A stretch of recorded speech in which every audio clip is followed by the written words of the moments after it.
Hello, and welcome to this Speaker Story Bank chat series where we get to speak with industry influential leaders who are going to help us think differently and do differently. And today, I'm so excited to be joined by Lea Woodford, the founder and CEO of SmartFem Media Group. Lea's journey from media personality to digital marketing maven has given her invaluable insights into building personal, powerful brands. Her experience in TV, radio, and as an Amazon Prime TV show host makes her a perfect guide for navigating the modern media landscape. And also, we are joined today by Dave Sanderson. He is one of the incredible survivors of the Miracle on the Hudson, a best-selling author and now a nationally recognized leadership speaker. Dave has transformed his extraordinary experience into a platform for inspiring audiences to take action, inspired action, and live limitless lives, while also raising millions of dollars for charity in the process. His new book, The Limitless Life, is truly packed with stories and strategies that will move you into inspired action beyond your possible belief. So, I'm so grateful to have both of you here, Lea and Dave. Thank you so much for joining me. Thank you. Thank you very much. Our pleasure. One of the reasons why I wanted to bring all of us together is because we all in the speaking industry are talking about how saturated the current marketplace is. I mean, post-COVID, so many speakers have come out into the marketplace, people who feel they have stories to share. And I think, as anyone knows, in the meeting and events industry, in the speaking industry, it's one thing to be able to share a story. It's another thing to share a story with the stories and the strategies that really help people change their lives. And so, Lea, I'd love to begin with you because not only are you a speaker and you've also curated this incredible business at a whole other level, but you also book speakers. So first, tell us just a little bit about your journey to where you are today. And then I really want to dive into some of your process for how you look to find those voices that are really changing lives from those stages. Well, thank you for having me, Mirjana. I think it really started with I couldn't find what I was looking for in a conference. So what do you do if you can't find it? You create it, right? But in 2009, I made a promise to my then college freshmen that I would create something that would educate, inspire, and empower women. And so I started I started in 2011, but I actually did my first conference almost 8.5 years ago. And I had to bring men to the stage, though, like Dave, because I found that a lot of women didn't have some of the topics that we were looking for. So it just kind of morphed over the years. But as a professional speaker since 2007, I can tell you, and Dave can tell you too, that the market has really changed. Everybody jumped from real estate to speaking, and they became speakers and coaches. And so how do you stand out in the sea of sameness? And that's when I started working on branding and why I created Speaker Life magazine to get me on stages, but also to allow me to partner with people like Dave and movers and shakers in the industry. And what I hear also is that there's so much opportunity when you're taking the time to curate, right? And it sounds to me like that's how you looked at the landscape and you said, where can I curate this opportunity differently? Are you still finding that to be true, that the best speakers who are rising to the top are curating not only their content, but the way that they're, approaching their businesses, the way they're approaching relationships in their businesses? Well, I think everything really is about relationships and authenticity. And I met Dave. I saw him speaking on somebody else's stage and knew that I wanted to have him on my stage. And I keep bringing him back because if you got a winning ticket, and he draws so many people. So I always want new speakers, but you always want that stable of people that can deliver every time. And as an event planner, things can go wrong. Sometimes tech isn't working. There's so many balls in the air. And when you have a professional like Dave, it takes a lot of the stress off. Dave, your ears are ringing here, but I will tell you they should have been ringing a week ago when Lea and I got on a call to just kind of chat through some ideas for this. And, we both just talked about the fact that, again, as she pointed out, your authenticity. I've been in this industry 25 years. I've worked with a lot of different speakers at different stages of the game for them. And I'm telling you, I'm so impressed in the way that you have grown your business from an experience that happened to you to an opportunity to bring people into that experience, but also look at it through the lens of their own lives and see how they could change and how they could live the limitless life, with your next book coming out with that title. Tell us a little bit about your journey from, again, Miracle on the Hudson, great story to share, to the guy that's changing lives from those stages. Oh, well, thank you. And Leah, thank you so much for the kind words. I'm just honored to be able to do what I do. I was never planning on being a speaker. I was working in corporate world, serving as a head of security for a guy by the name of Tony Robbins. I was in that world, right?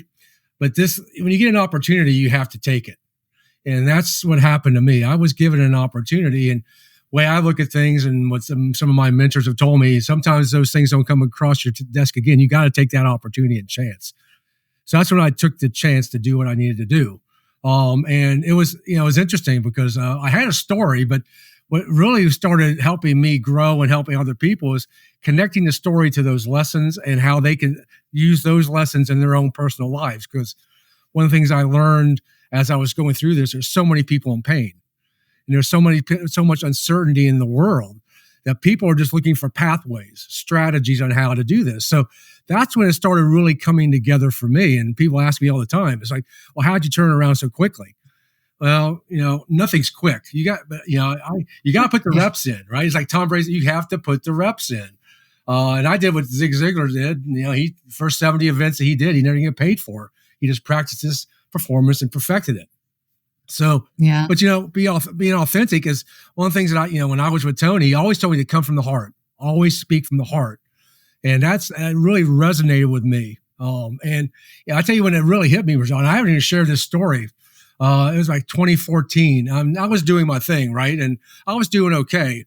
But when it started turning was 2014. And I was involved in this movie called Be Who You Are. And the film crew came down to Charlotte. I did this interview. And then they interviewed a lady who they brought to Charlotte to be there with me. And it was one of the leaders of Planned Parenthood. And it was an eye-opening experience for me, because what I found out when I went to the premiere of the movie was he had people from all sorts of lives. I mean, it was so varied, and everyone though in that movie was who they were. That's why they were successful, and that's when it really started turning around for me. That's when it really started turning around for me. Is because I always want to try to come from the heart and understand, how can I serve the meeting planner first?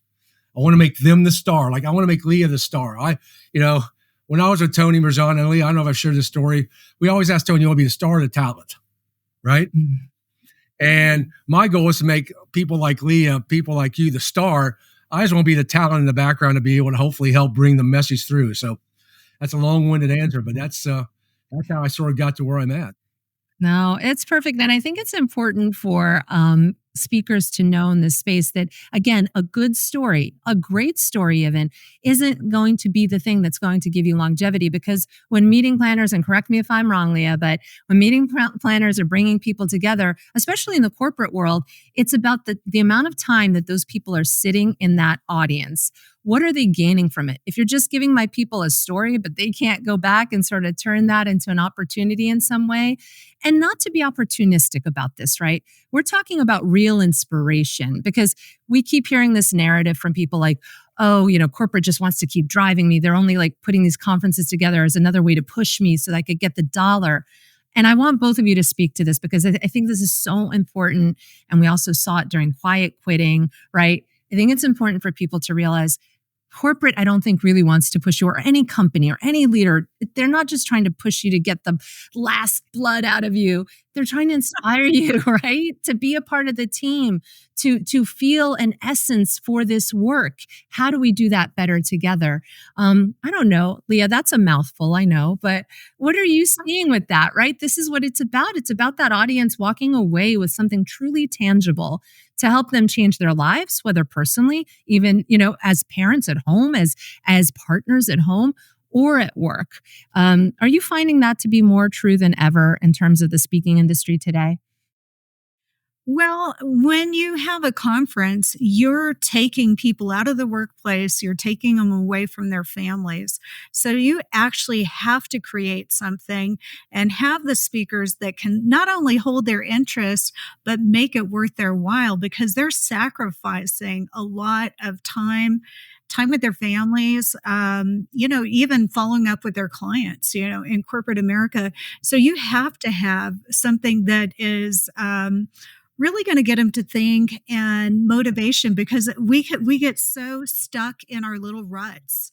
Dave and I both have background in sales, and it's easy to just get derailed. So you need these things to keep you motivated and inspired because even if you are in corporate America, you're working alone half the time, you're in your head all the time. Yeah. So, being at these events, yes, the speakers are important, but sometimes it's the magic in the hallway or the bathroom or just a break. But I think it's an amazing leader and speaker that brings those conversations. Yeah, absolutely. And Dave, how have you seen your business change from the Dave who started out sharing a story, and I'm sure that that's the way it started, to the Dave who realized maybe in those conversations in the hallways, like Lea said, from audience members asking the right questions, you started building on, maybe there's a little more here that I need to share from a strategy perspective. How did that evolve for you as a speaker? Yeah, very good question because it did evolve. Because for the first couple years, you're exactly right. It was people wanted to hear about the story about what really happened. But those were those conversations I was having with meeting planners, with people in the hallway, and different conferences that they were asking me the strategies that I really used to be able to overcome it. And I did an article for AARP magazine, and it really is called about how to really bounce back. And that's when it started coming to me that I really needed to connect each piece of what happened that day to a lesson and or strategy and tell the story behind that. Because, one of the things I try to do when I come to the stage, I want people to laugh. I want people to cry. I want people inspired. I want them to be connected with me totally. And the way to do that is I got to do it visually, auditorily, and kinesthetically.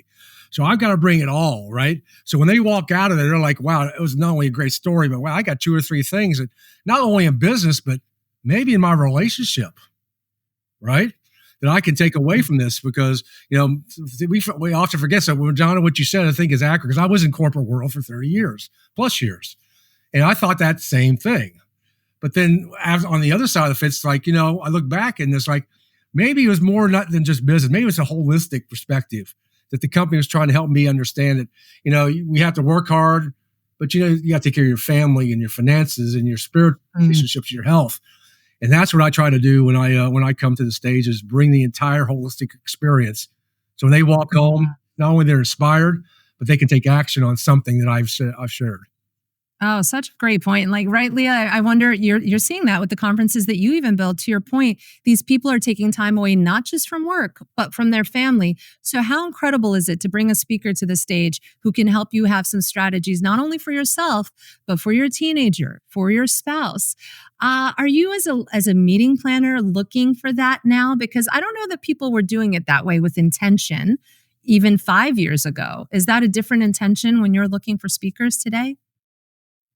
I think I have a different perspective coming from the media, than most meeting planners because I hate to say this, but the media was always, if it bleeds, it leads. And that's still very true today. But they understand that there has to be an emotional connection with the audience. And lessons are great. And there's some great old speakers that have been around forever, but there's no touchy feely. With Dave, he's 6'5". He's a big teddy bear though, but you can feel him. And, I love what Maya Angelou said. It's not about what people say, but it's how they make you feel. And the speaker has to be able to make you feel because everything is based on emotions. Yeah. And a gut reaction, and hopefully a good one where, and Dave is one of those people when he comes there's always a line at the back of the room to talk to Dave. Yeah. Last year we had Kiyosaki, and let me tell you, Dave rivaled him just as much. People were I still get questions. Is Dave going to be there this year? Because he's left such a lasting impression. But here's one of the magical things about Dave. I'm bragging about you, Dave, is, yes, he was part of the Miracle on the Hudson, but every time he comes, he has a different talk and a different lesson. So it's not that same tired old story we've heard over and over and again. Dave is always shaking it up and bringing fresh perspectives. And as an event planner, if I'm going to bring the same speaker, they have to bring something different. So true, right? Dave, what keeps it fresh for you? I mean, you have that mentor within you. So I feel like you're just keeping an eye on what's happening in the world, keeping an eye on those headlines. What are the pain points that people are dealing with? So I imagine that even though you have stories and strategies that can fit the bill for any audience every single time, you're probably layering that with a really nuanced thought leadership for the pain points that people are feeling today. How does that play out for you? Yeah, in your Lea, speaking? I'm quite humbled by some of your words. I'm really honored. And I'll tell you exactly how our story comes together, because when I go out for my 6-mile walk on Saturday, I just start thinking, and all of a sudden something comes into my head. It's like, this would really, really add some very good distinctions to this part right here. So what I do is I go, and I think you both know, I write a blog every Monday. And I put my new content out and test it. And when I see where it's going in the world, I'm like, all right, this message is resonating with somebody. And then I start layering that into my talk. And that's what, that's why when Lea says, I always have a new talk. The Miracle on the Hudson has a little bit, there's always going to be an essential little bit of Miracle on the Hudson. It has to be. But it's really around some of these distinctions. And all of a sudden, I test in the marketplace, and people are like, I never really thought of it that way.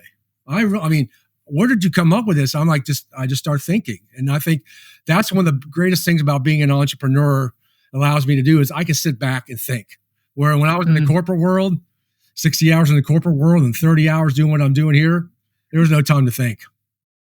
Oh, that is such a shame. This is another conversation for another time, but blue sky thinking days for your people, so necessary. Got to figure out how to do it.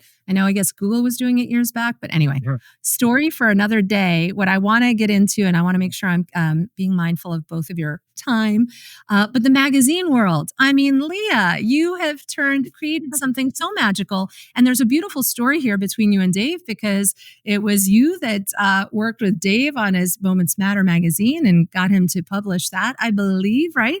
I'd love to hear the story together from both of you, but also how that's a different asset in this very saturated marketplace that speakers should be looking at. I mean, I know everyone's creating the sizzle reels and investing in their websites, all really more arrows in your quiver that you need.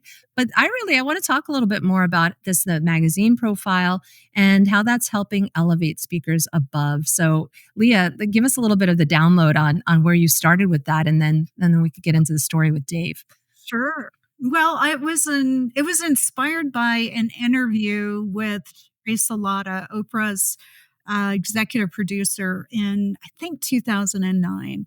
And sadly, I didn't do anything with it till 2019. But I asked her, I said, so how do you get into Oprah's book club?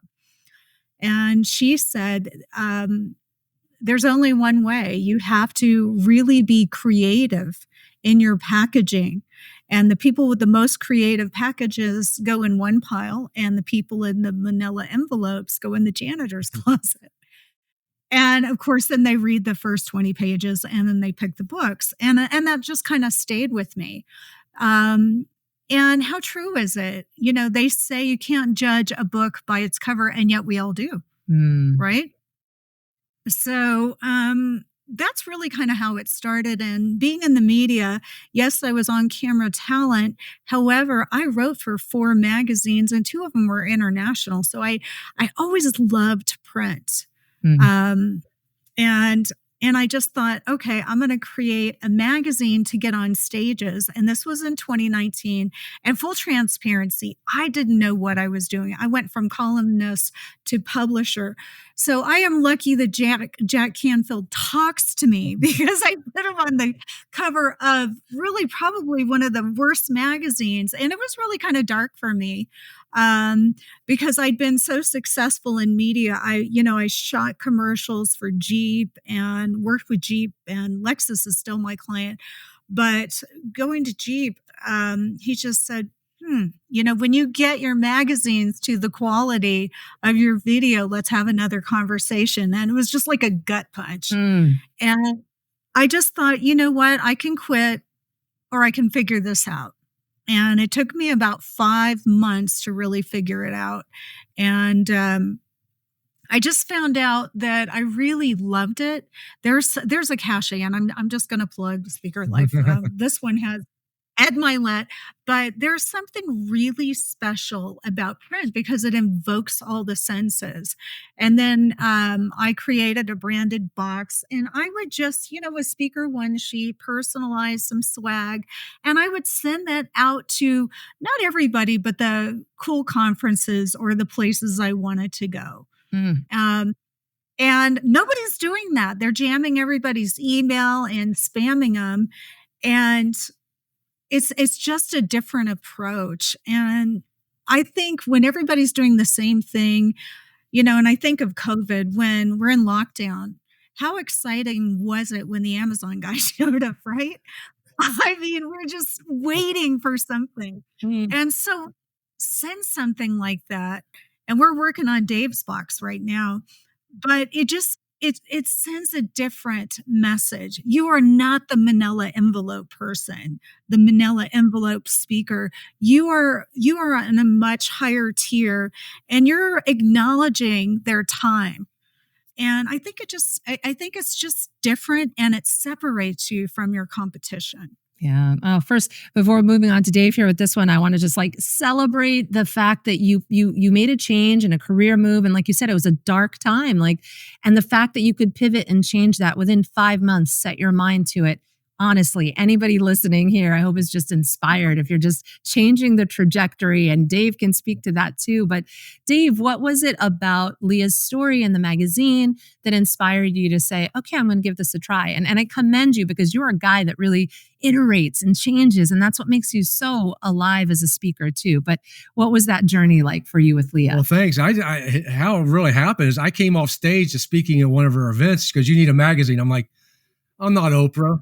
I'm not Joanna Gaines, right? I mean, who am I to have a magazine? She goes, no, just listen to me, right? Listen to me. Just try it and watch what happens. I'll guide you through this process. So I said, okay, I'll give it 1 year, right? I'll do 1 year of magazine.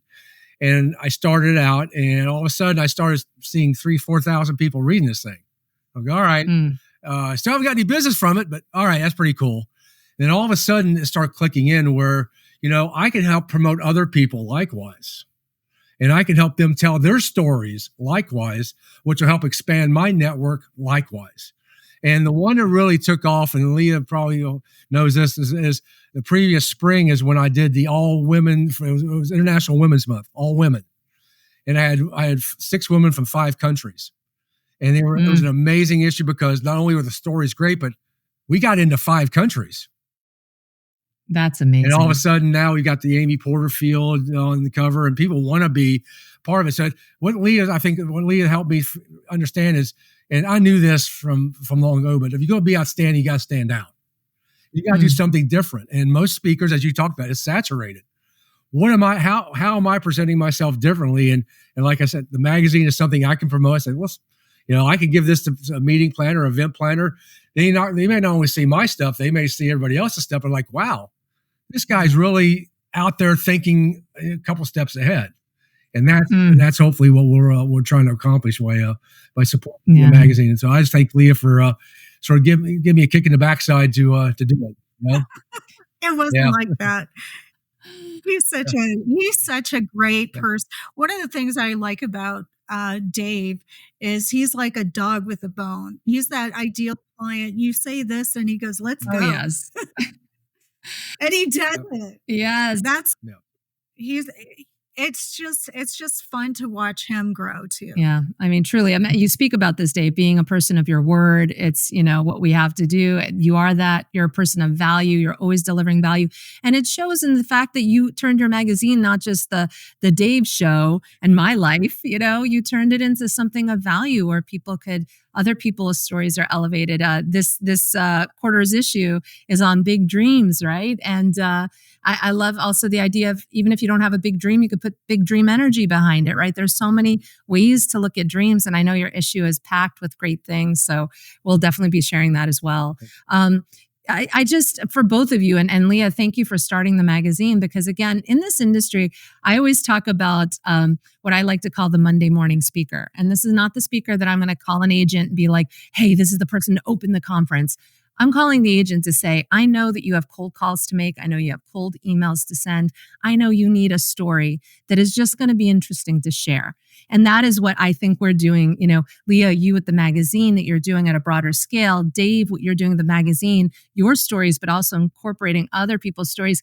And when I'm working with speakers or again, Lea, like you in this industry, I love to share the stories of my colleagues, my industry colleagues, in a different way so that we're all leveling up and we're all growing together. So I want to just thank both of you before we come to a close here on just that great work that you're both doing. And I want to give each of you just a moment to share something about your perspective with the industry. And then I want to just save one more question about just things that are going on like in a global way. But Lea, just anything else that you want to share about the industry, or even when speakers are looking to be of interest for you, what are some things that they could be thinking about to do differently? I think, the magazine really opened my eyes on the power of collaboration. We go further, faster together, and it's a lot more fun when you have somebody to play in the sandbox with. So I think so many people think they have to do it on their own. And the magazine, what I love about it, it allows me to leverage other people's stories to build relationships. And as a journalist, I really love telling other people's stories anyway. That's just part of my MO. So I would tell the new speaker is look for mentors, but look for somebody to collaborate with, because again, we do go further, faster together. Love that. And Dave, how about from your perspective? And you could share also about your new book coming out, but what would you like your speaking industry colleagues to know about leveling up and rising, and anyone also booking speakers today? Yeah, thank you very much. And thank you, Lea, for once again supporting me, how you have done. I have, Mirjana, I have so many people come to me, want to be speakers. How did you do it? How did you do it? And wanting to glean off of me. And I'm very honored. One of the things that I tell most of the new speakers who approach me is you don't have to be special. You just got to be willing to be what others aren't willing to be. And sometimes they get it, sometimes they don't, but you got to stand out. You got to do the things that other people aren't willing to do. You got to put the reps in. And then I share the story about me going back into the Hudson River and swimming with the Navy SEALs, being uncomfortable, having to swim with the elite and after not having to swim for 40 years and doing it in 100 days. I said, sometimes you got to put yourself in uncomfortable sometimes, right? It's going to be uncomfortable, but you got to put the reps. You got to have that persistence and determination and be consistent, and would be willing to work for it. So, when I would leave with my my event planner and meeting planner friends is, one of the things I try to bring is something very unique to the stage. I have audio, I got visuals, like I said before, I want people to cry, I want people to laugh, I want people inspired. And when they walk out, they're like, I've never seen anything like this in my life. And that's what I want people to leave with. It's like, wow, what an experience. And that's what my attempt to do is to make the meeting planners, event planners look really good. And that's make them the star. Yeah, absolutely. Thank you so much for that. And my sort of last question, just globally, is, as we know, the thing I've appreciated about the speaking industry all these years is that to whatever degree whatever role we play in it, we play some role in bringing messages to inspire, to elevate. There's so much happening globally that's pulling families apart, colleagues apart, certainly the political landscape, and we're not going to get into deep talk about that. But from both of your perspectives, what can people do to just stay elevated, stay above the noise, be better communicators. I mean, you're both in the world of communication. What bit of inspiration can you leave people with to be more civil during this period of time moving forward? And yeah, what can you leave us with, Lea, on that front? I think whatever you focus on, you're going to get more of. So I tend to focus on the great things that are going on in my life. There's always going to be bad things, but there's always going to be good things too. So I really think you have to focus on the good to get more good. And I am also Christian, so I'm very anchored in my belief and my faith, and that gets me through the tough times. But I focus on the good. That's great. And Dave, what do you have for us as well? Well, I sure the biggest lesson I learned out of the Miracle on the Hudson experience is to be less judgmental. And I look back, I was judgmental. And I had a situation in a green room of Good Morning America that opened my eyes. So, one of the biggest lesson I learned, and which helps me in these times right now, is don't judge people immediately. Find out their backstories, understand where they're coming from, find a commonality. Because I always find something in common, always. It's just I have to dig sometimes, but I find it, right? But I think, that one lesson, Mirjana, has taken me further. That's what I think, this is my belief, started elevating me. It's like, I don't care what you look like, what your beliefs are. I'm here to serve you. And I think that is what is, really helped me grow more than anything else in the last 15 years. Yeah, absolutely. I love that. And this idea of servant leadership, right? The more we can serve one another, again, the more we grow together. And truly, I mean, for both of you, you're serving an industry, you are serving individuals, you are serving those companies with which you work. So thank you so much. And I'm just grateful to be in this industry with both of you. And we'll be sharing more of your stories and how people can reach you as well. So thank you so much for your time today. My pleasure. Thank you, Mirjana.